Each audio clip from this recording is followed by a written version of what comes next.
masalah ya hubungan antara biku dengan wanita memang ini menjadi konsen nggak cuma sekarang tapi sudah dari zaman dulu di zaman Buddha gitu ya. Ya, karena tidak bisa dihindari akan ada interaksi antara biku dan umat. Umat itu sendiri, umat laki-laki dan umat wanita gitu.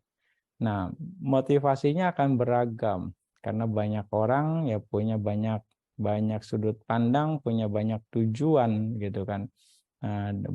Berinteraksi itu sendiri. Nah, dari bikunya sendiri sudah sangat banyak batasan-batasan atau etika-etika atau apa namanya aturan-aturan yang memang sangat membatasi interaksi antara biku dan umat khususnya wanita. Ya, di dalam salah satu sutta juga dikatakan bahwa kalau Anda tidak tidak perlu kalau bisa jangan bicara dengan wanita. Kalau bisa, Buddha bilang seperti itu. Kalau bisa jangan bertemu dengan wanita. Kalau bertemu pun, kalau bisa, ya istilahnya jangan melihat wanitanya. Kalau melihat pun, ya artinya akhirnya harus bicara, anggap dia sebagai ibu Anda. Kalaupun juga anggap dia istilahnya sebagai kakak Anda atau adik Anda. Kira-kira seperti itu. Nah, supaya persepsinya tidak lari atau bagaimana. Ya. Nah, batasan-batasan itu akhirnya di harus diketahui oleh para biku sendiri. Nah, biku juga akhirnya harus sadar terhadap interaksi terhadap dengan umat wanita itu sendiri. Nah, berikutnya umat juga harus bisa memahami juga bagaimana batasan-batasan itu, ya. Nah, bagaimana berasosiasi dengan biku yang mana ini bisa menjaga suasana untuk tetap harmonis dan juga akhirnya sasana itu sendiri bisa bisa menjadi lebih kuat. Nah, itu. Ini yang juga harusnya saling mengingatkan satu dengan yang lain. Nah, harus berani untuk mengingatkan gitu. Ketika ada hal-hal yang memang secara etika rasanya nggak pas ya tinggal disepakati gitu. Nah, itu juga yang akhirnya semuanya bisa terjaga dengan baik ya. Ada kondisi nggak ada masalah ya, ada seperti itu. Tapi di kondisi lain ini bisa menyebabkan masalah. Walaupun kita tidak masalah, tapi mungkin orang lain jadi bisa bermasalah. Itu pun harus kita pertimbangkan, gitu ya. Nah, ini memang agak perlu apa namanya kita saling menyadari, gitu ya. Terutama juga dengan para wanita ketika berinian dengan apa namanya dengan para biku. Pasti mau dibilang sangat menyenangkan mungkin ya, sangat nyaman ketika berdiskusi dengan memang para biku yang ya bahasannya dhamma gitu kan. Apalagi para ya, Anda semua ya bisa dibilang senang berbuat baik, juga apa namanya bergantung dengan individu biku itu juga.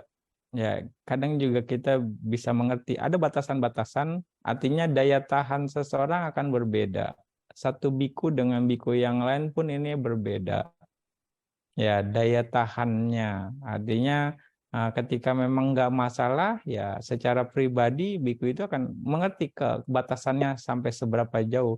Tapi di kondisi tertentu kita juga harus memperhatikan apa namanya, apakah dengan kondisi ini bisa apa namanya merusak suasana antar biku tidak.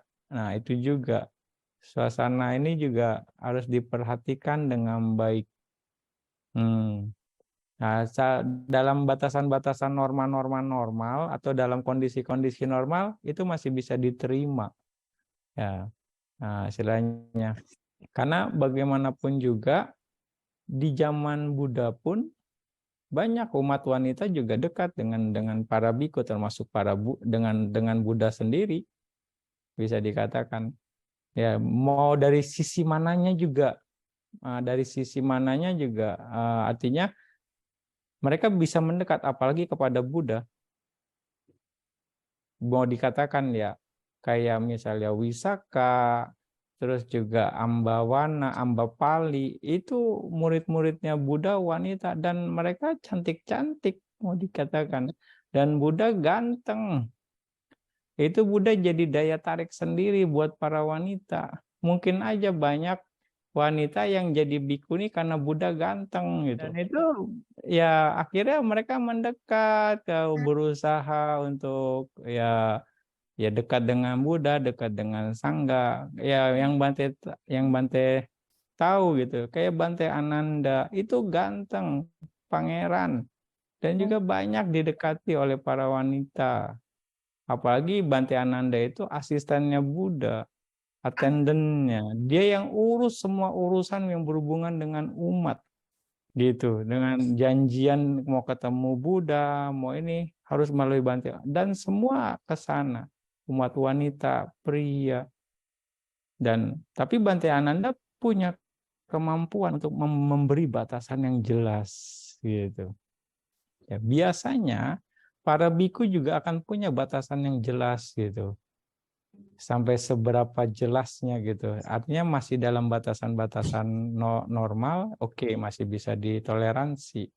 Tapi begitu tidak, ya ini akan dikasih tahu, ini enggak bisa, batasan ini enggak boleh. Nah, seperti itu. Nah, tapi toleransi ini pun satu biku dengan yang lain akan berbeda. Kalau memang ada biku yang langsung strict, ini enggak boleh. Ya, mungkin ada umat yang suka seperti itu. Oke, itu masalah gaya. Ada yang memang masih bisa di-adjust, artinya masih bisa karena banyak faktor gitu ya. Itu juga. Jadi gaya satu biku dengan yang lain pun ini akan berbeda. Ya, makanya Buddha ya ada satu kebiasaan di dalam sangga bahwa sesuai dengan aturan bahwa seorang biku boleh memberikan nasihat kepada bikuni di waktu-waktu tertentu. Nah, Buddha menyuruh salah satunya Bante Ananda dan Bante Mahakacana ya untuk memberikan owada kepada para bikuni. Jadi mereka harus pergi ke tempat ya para bikuni. Dan mungkin itu sudah ditunggu-tunggu bagi mereka yang mau dibilang ngefans buat kepada Bante Ananda dan Bante Mahakacana. Karena balik lagi Bante Ananda dan Bante Mahakacana ini ganteng. Iya, ya, istilahnya. Tapi Buddha paham karakter mereka, Buddha tahu kapasitas mereka. Mereka tidak akan tergoda. Mereka mampu mengemban tugasnya dengan baik. Ya. Tapi pada akhirnya ada yang jadi pengikut Bante Ananda, ada yang juga jadi pengikut Bante Mahakacana, gitu. Para bikuni ataupun umat awam, laki-laki ataupun pria. Nah, itu berhubungan lagi dengan ya mungkin jodoh kamanya mereka gitu, kira-kira. Nah, ini yang akhirnya terjadi. Nah, jadi banyak fenomena. Tapi balik lagi, semua yang penting antara bikunya dan juga umat awamnya harus mengerti batasannya dengan jelas. Ya, bagaimana dia harus bersikap, bagaimana dia harus beretika di hadapan para biku gitu ya. Karena kalau salah beretika ya umatnya bikin kamu buruk, bikin kondisi nggak baik. Ya itu, jadi yang harus diingatkan. Artinya jadi nggak pujaca pujaneanang, nggak menghormat yang patut dihormati, jadi seperti teman gitu. Nah itu etika ini yang harus dipahami. Nah, persepsi yang akhirnya nanti menentukan. Artinya awalnya dia respect, misalnya ke biku sebagai guru, nilai respectnya sebagai guru. Tapi lama-lama karena kedekatan, nilai respectnya berubah. Ini seperti keluarga saya. Downgrade tuh nilai respectnya. Karena seperti ada kedekatan gitu ya. Ini seperti keluarga sendiri. Ya. Jadi dari guru jadi keluarga. Menurun nilai respectnya. Ya. Lalu dari keluarga dekat-dekat lagi jadi kayak teman. Ayo, itu udah nurun lagi nilai respectnya gitu. Nah, tapi bikunya sih nggak ada masalah kan. Tapi batasan umatnya itu akhirnya terdegradasi. Jadi respectnya tuh seperti sebagai teman, dari guru jadi teman. Nah ini mempengaruhi bobot kamanya. Ketika respect, arti memberi, ya memberinya semangat, tapi nilainya, value-nya sebagai teman pada akhirnya karena kedekatan, bukan sebagai guru. Nah ini juga harus yoniso manasikara juga ini. Ya, bagi ya semua sih, artinya di sini bukan hanya wanita juga pria juga ada seperti itu. Karena terlalu dekat, akhirnya udah kayak temen aja gitu. Ya, Bante mau kemana gitu. Bante apa kabar gitu. Nah itu pada akhirnya udahlah gampang tentang Bante itu mantar saya atur aja gitu semuanya. Main gampangin ya. Kira-kira seperti itu akhirnya menurunkan nilai respect kita sendiri. Nah, sebenarnya Anda sendiri harus bisa lihat interaksi antar biku. Ya mungkin karena kebanyakan dari umat khususnya di Indonesia jarang bertemu dengan sekelompok biku gitu ya. Ya, kalau kita ini sekalian aja Bante iniin ya di sini. Nah, Bante juga ada mau mengedukasi juga sebenarnya. Ketika para biku bertemu dengan senior, ya, apalagi orang yang kita hormati, bertemu dan bahkan bicara dengan para senior, apalagi ke guru, kita akan selalu seperti ini. Misalnya beranjali di hadapan para senior itu atau para guru itu kalau kita bicara. Ya, bagaimana Bante kabarnya? Kita sambut pun kita anjali. Sampai kita bicara pun, ya, dia bicara, iya Bante, iya Bante. Kalau dalam bahasa Myanmar, Mama Pea, Mama Pea. Jadi kita nggak berani potong pembicaraan dia. Gitu. Dia belum selesai, Mama Pea. Biku Myanmar selalu seperti itu. Selalu ada Mama Pea, Mama Pea. Kalau dalam bahasa Pali, Ama Bante. Ama Bante. Udah iya aja Bante. Iya Bante. Iya Bante. Itu bentuk sikap respect. Ya. Bagi kalau guru yang bicara, ya udah kita akan iya Bante. Iya. Gimana Bante? Iya, seperti itu Bante. Terus saja. Kecuali memang ada diskusi yang perlu diinikan ya. Mungkin seperti ini Bante. Ya. Ya, jadi bentuk anjali ini kita terus coba pertahankan selagi ada, kecuali memang sudah gimana gitu, sudah ini ya kita bisa lebih ini ya, nanti ujungnya begitu kita bicara begini Bante, kalau begini selalu seperti ini ya, beranjali. Nah ini juga akan menunjukkan batasan bahwa kita masih respect terhadap lawan bicara kita, kira-kira seperti itu. Nah itu cara kita berasosiasi dengan para biku yang lain. Kecuali memang bikunya ada kedekatan, puasanya nggak terlalu jauh, gitu ya. Atau kita mungkin lagi ngobrol santai, mungkin ya bisa ini. Tapi tetap ketika puasanya terlalu jauh ya kita akan melakukan respect sebagai senior, apalagi kepada guru. Kita akan selalu seperti ini, beranjali. Nah ini mungkin juga bisa Anda sosialisasikan ya supaya ada batasannya lebih jelas gitu secara ini. Dan yang pasti ya bicara misalnya di hadapan para biku ya jangan potong Ya, juga jangan langsung ketawanya kenceng di hadapan para biku. Langsung, wah, teriak-teriak, gitu kan.